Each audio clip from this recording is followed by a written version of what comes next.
All right, boys and girls, we're here with Codes to do his championship interview for the Fantasy League.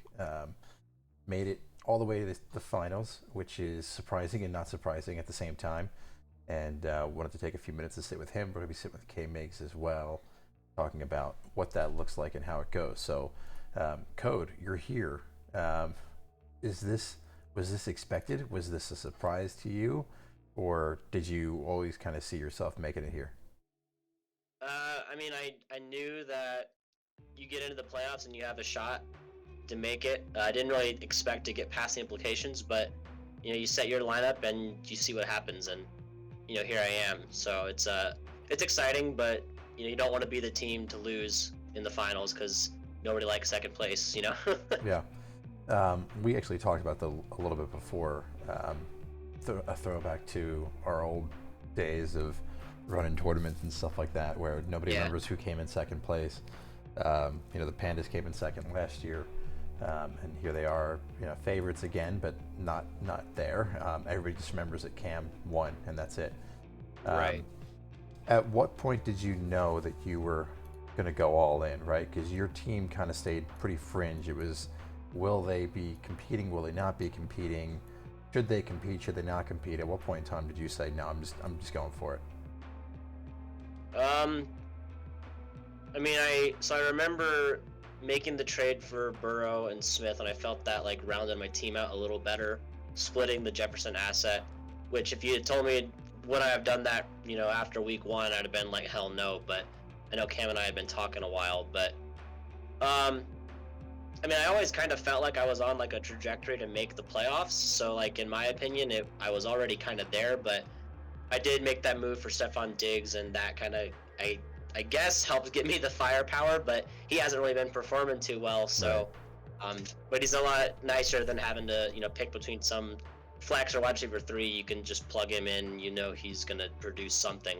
Yeah. Um, so I made that move, and then I don't really know if there was like a moment where it clicked for me that like I was gonna be like in the playoffs. I just kind of knew that our division was weak and I could take advantage of some of those wins. So I remember we went back and we looked, and I'll pull it up here. I don't know if I can show it on the screen. I guess I can show it on the screen. I went back and we looked at some of the content we made in the preseason as to, um, like the rankings of the different teams and all that good stuff. And your team was rated very, very low. So it's coming up now. Here's our responses. So if we scroll all the way to the Diamond Dogs, one team or puts you in fourth, one in sixth, two in seventh, two in eighth, one in ninth, one in 10th, one in 12th, and you still kind of just went for it.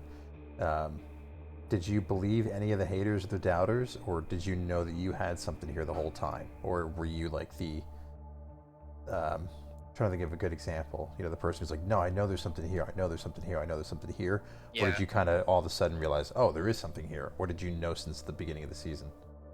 I'm almost positive I was the one that voted myself fourth, so like that would just mean that like everybody else in the Said league had six a of the like a best. lesser opinion of my squad.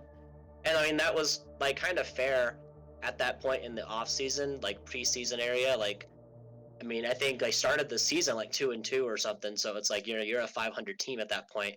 But then it just kind of clicked. I think it's just more of a testament to myself as a manager more than anything else, really. Do you think that so after we're in the round two of the voting, we just need one more team to vote, and it's Cam, because he's in the Caribbean or whatever, bastard. But so um, after that, after this week, we'll do like a fun voting for GM of the year, team of the year, MVP at this position, if you that. Do you think that you should win? Let's say you come in second. Do you think you should win GM of the year at second place I for think what you've done? it'd probably be like a toss up between like myself and I guess the implications, but at the same time the implications are in the third place Yep. game. So if you had won, then I think it'd be like hands down GM of the year. But I think like I don't know, it's kind of like it's a luck thing too because it's like Ramondre got injured, so Zeke Right. is all of a sudden The the guy. starter. But That's why you roster um, those guys too. That's why you trade a third round pick for the hope that, hey, this guy is the yeah, best handcuff in the league eventually. Yeah, I mean, if I come in second place, I'm still going to be disappointed, and a GM of the Year award wouldn't like, you know, make that feel better. But I think I could definitely see myself winning that award this year if that's what the league thinks. If you win the league, do you think you're a shoo-in for it? I would hope so. Based off of the preseason voting, the opinions of my squad were not very high to start with, so we'll see what the rest of the league thinks. But I mean, there are a couple other like good candidates for GM of the Year, but I don't see how you could jump into the playoffs as arguably the weakest team and end up in the finals and not win. I mean, chips not fall get where a they vote. may and stuff, but Right. yeah. Who would be your candidates for GM of the Year? Just, I know that we're talking about this a lot when we should be talking about the playoff matchup, but are there any front runners you think of people who it should be? I mean, it's one of those things where it's almost like MVP is like the best quarterback of their team, so my first thought goes to like the top 4 GMs in the league in terms of maybe the top 4. But is there anybody that you're surprised or that you would say could be a random dark horse? Like, who's got minus 3,000 odds to win the MVP? Yeah. Or plus whatever it is. I mean, yeah, like now that like we're thinking about like GM of the Year, because the thing is, last year Cam won it in addition to winning the championship. I think if K-Migs were to win the finals this year, I don't necessarily know if he would need a GM or if he would like warrant a GM of the Year award, because he's just had a stacked team from the get-go, kind of. I think like the GM of the Year award candidates would probably be like myself, the Implications, and then I think like the dark horse, like a dark horse would probably be like Morgan if he does win the extra pick bracket, just because of what he's been able to do, accumulating assets and kind of on like an upward trajectory in the league. Right. But it's kind of hard to pinpoint a different owner in the playoffs and be like, oh, they're the GM of the Year, I guess. Yeah, no, that's super fair. Let's look at your matchup itself. Obviously, a very quick early start from Jerome Ford, from Breece Hall, from David Njoku. You were projected less than half a point away from each other, but it looks like somebody made a small tweak somewhere.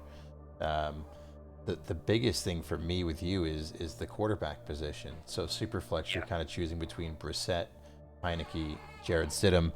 You've got Hurts at the top, and then the opposite side is Tua and Goff. So it's almost like you've got the best of the 4, and then he's got 2 that are okay, and then you've got the bottom one. Do you think you have an advantage there, or do you think that goes to K-Migs? I think I do with Hurts. All I need is for Brissett to play and throw for 2 touchdowns, but like it's just, that was my original go-to pick, but now he like tweaked his hamstring in practice, so now I'm just like, great, do I roll Stidham out there with like no healthy wide receivers, or do I play Taylor Heineke against a Bears defense that is just actually pretty good lately? So I'm hoping Brissett shows up, but if he doesn't, at least I have a pivot, because if I throw up like Kenneth Gainwell, I'm not winning. Like, just, Yeah, I feel like it's got to be one of those 3. So talk me through your thought processes to each of them. I mean, like with Brissett, like I just felt like they actually have weapons on that offense, whereas like in Denver, it's just kind of a shit show. I know that like Russ hasn't been playing great, and I like Stidham, I guess, more in that offense. But like their offensive line hasn't changed, so they still have the same line. All their receivers are hurt, so like I originally wanted to play Stidham, but now I'm like thinking like I just got to go with Brissett. But then Brissett pulled his hamstring in practice, and I'm like, great. At least the Niners will have to throw, or not the Niners, the Commanders will have to throw on the Niners. So if anything's going to happen, Brissett probably be the guy to actually put up a decent day. But that is if he plays. So now things are kind of like all over the place. Like I came into this week with like a calm, cool, collected demeanor even after the Njoku and Breece blow-up games. And I guess Ford had a blow-up game too, which helped. But now I'm just kind of like, okay, I'm still confident, but I'm also just like, this QB2 situation is for the birds. And you made it work all year, though. At least you've got that in your pocket, and he is at 1 p.m., so you could easily switch in one of these other guys if you get the notification that he's out. Are you leaning towards Heineke, or are you leaning towards Stidham, or is it so far off your radar at this point you're just locked into Brissett? Yeah, I think he's like the most above league average starting caliber quarterback compared to like those 3, because like Stidham I think has like some potential, but like hasn't really shown it except for that one game last year. And then Heineke, you just can't trust the Falcons this time of year, man. All right. So, All right, so we'll wrap up from here, but we'll ask some questions that I asked last year to Unicorn and to Cam as to their game. So I need you to fill in the blank or complete the sentence, if you will. If the Buffalo Princesses win the league, it is because of blank.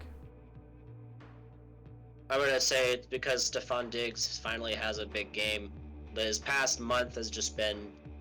It's like he's still involved. He's still seeing a ton of targets, but he's just not been producing for fantasy. And I don't know if it's really the change in offense because they're running like a similar scheme that they were with Dorsey. But right. But I guess teams are just locking in on him, and the Bills are finding ways to win without him. I mean, they're still using him, but he's just not getting like those big games like he was early in the season. So, I think if the Princess were to win, it's because of Diggs.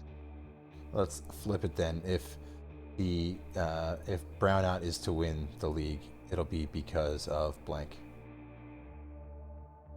I'll probably say like Ayuk carves up the Commanders or something, because if Ayuk goes off, there's a likelihood that Kittle doesn't.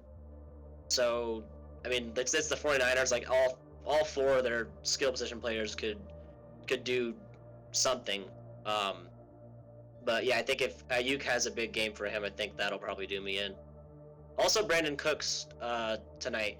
Completely forgot there's a game. But yeah, hopefully the Cowboys lose anyways.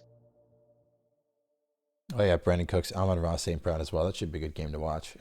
Should be an interesting one. So I'm hoping for the under. Yeah. We already got the over with the Browns and Jets. Yeah. All right, cool. Well, that's going to do it for us, Code. Thanks for taking the time this week. Any final thoughts, anything else you want to say or talk about before we wrap this up? It just been a wild ride, and I'm thankful to be here because it's so difficult to make it to the fantasy championship. But again, you don't want to be the team that loses it. So let's hope my guys can pull it off. Yeah, amen to that. You do have that. I can't remember the numbers, but you do have the second place money either way. So you're good there. But we talked about this as well. It's at this point you just want to win the whole thing. Like I'd rather win than have the money sometimes, and you've got a shot at it. So good luck this week. We will we'll do the awards voting after this weekend, and the whoever wins it all will be with me for the reveal of that. So hopefully we'll talk to you next week. If not, I'll be talking with K Migs. Best of luck, and we'll talk to you soon.